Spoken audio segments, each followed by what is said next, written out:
ሰላም ሁላችሁንም ሰላም ብያለሁ። በያላችሁበት ሰላማችሁ ብዝት ይበልልኝ። ዛሬ ምርጥና አሪፍ እንዲሁም ደግሞ ተወዳጅ የሆነ ምግብ ነው ማዘጋጀው። ቪዲዮውን እስከ መጨረሻ ድረስ እንድትከታተሉ በትህትና ተጋብዛችኋል። ሰሞኑን ትንሽ አሞኝ ስለነበረ ትንሿ እንግዲህ ያመመኝ ስላት የተለያዩ ጥራጥሬዎች እና በሶ ልካልኛለኝ ማለት ነው። እዚጋ እንደምታው ባቄላ፣ አተር፣ ስንዴ፣ ኑግ እና በሶ አለ ማለት ነው። እስከ ዛሬ እንደዚህ አመመኝ ካልኳት ማለት ነው ፈትፍታ ነበር የምትልክልኝ።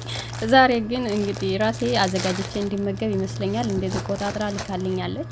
እሷም ያው ከሀገር ቤት ይዘን የመጣ ነው። እኔም ጋር አለ ይዤ የመጣሁት እሷም ይዛ መጣለች እና ቢሆንም ግን እሷም ያለውን ነገር ልካልኛለች ማለት ነው።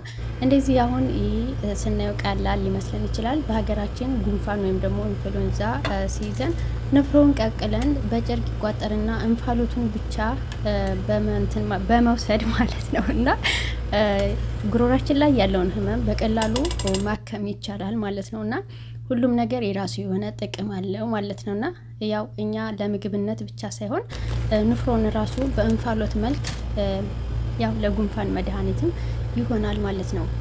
ላቦቱን በእንትን በማለት በሚመችን ነገር ላቦቱን ምንድነው የሚባለው በመታጠን ላቦቱን በመታጠን ማለት ነውና ይሄ እዚህ ጋር እንደምታዩት እንግዲህ ስንዴ ንፍሮና የአተር ነው። አተሩን ለ3 ቀን ያክል ዘፍዝፌው ነበረ ማለት ነው። ከዛም በኋላ ቶሎ ለመብሰል ችሏል እና እዚህ ጋር ደግሞ ባቄላ የውሃ ውስጥ እየነከርኩት ነው እየዘፈዘፍኩት ነው ማለት ነው።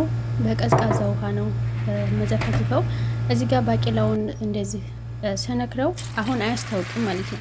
ያ ማለት በውስጡ ግማሹ ባቄላ ልክ እንደነበረበት እንዳሁን ይሆናል።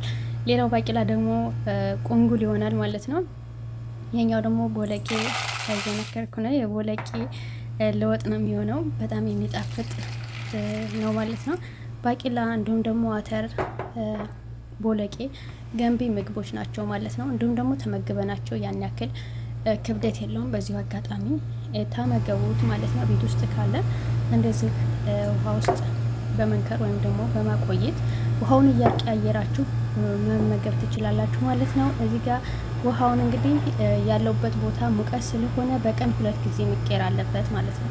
ምክንያቱም የተለየ ሽታ እንዳያመጣ ማለት ነው እና ከዛ በኋላ እንደዚህ በቀን 2 ጊዜ ውሃውን ይቀየራል። ውሃው ሲቀየር እንደምታዩት ልክ ውሃውን ባደረኩበት ቁጥር እንደተቀቀለ ነገር ከለሩ ቀየር ይላል ማለት ነው። ምክንያቱም ሙቀት ስለሆነ ነው እንደዚህ የሆነው ማለት ነው። እንደዚህ ስታደርጉ ደግሞ እንዳትከድኑት ማለት ነው። ተከደናችሁት ጥሩ ስለማይመጣ ማለት ነው። ኮፍቱን ተውት፣ ምክንያቱም ንፋስ እንዳገኘው ማለት ነው እና ከዛ በኋላ እዚህ ጋር እንቀቅለዋለሁኝ። ሲቀቅለው እንግዲህ እንደምታዩት ይሄ 3 ቀኑ ነው። ቆንጆ ይሆናል ማለት ነው። ማብቀል ጀምሯል። ይሄንኑ ደግሞ ቀንስና ሁሉንም አይደለም የምቀቅለው፣ ግማሹን ነው የምቀቅለው፣ ግማሹ ደግሞ ይቆያል ማለት ነው። ከ2 ደቂቃ እስከ 3 ደቂቃ በቂው ነው ማለት ነው። ከዛን የበለጠ መቀቀል አይገባውም።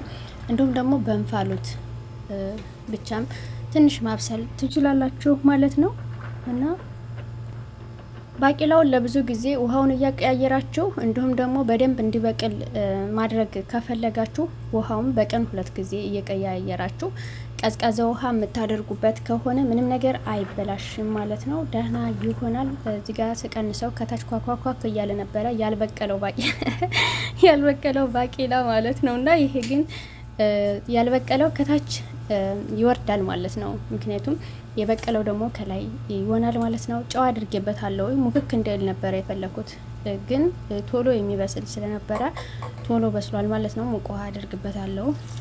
ለተወሰነ ደቂቃ ነው ገንፈል ለማደርገው ማለት ነው። አንድ ጊዜ ፈላ ካለ በቂው ነው።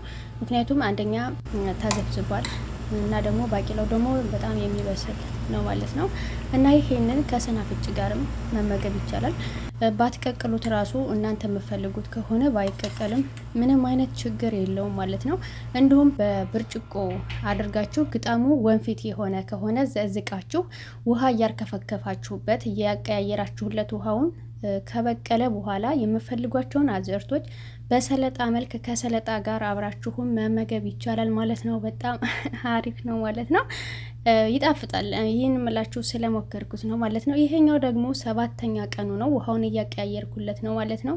ከዚህም በላይ የመቆየት እድል አለው። ውሃው ቶሎ ቶሎ የምቀይሩለት ከሆነ ምንም አይበላሽ ማለት ነው። ውሃው ንጹህ ከሆነ እና ካልከደናችሁት አይበላሽም። ተተከደነ ግን ቶሎ ይበላሻል ማለት ነው።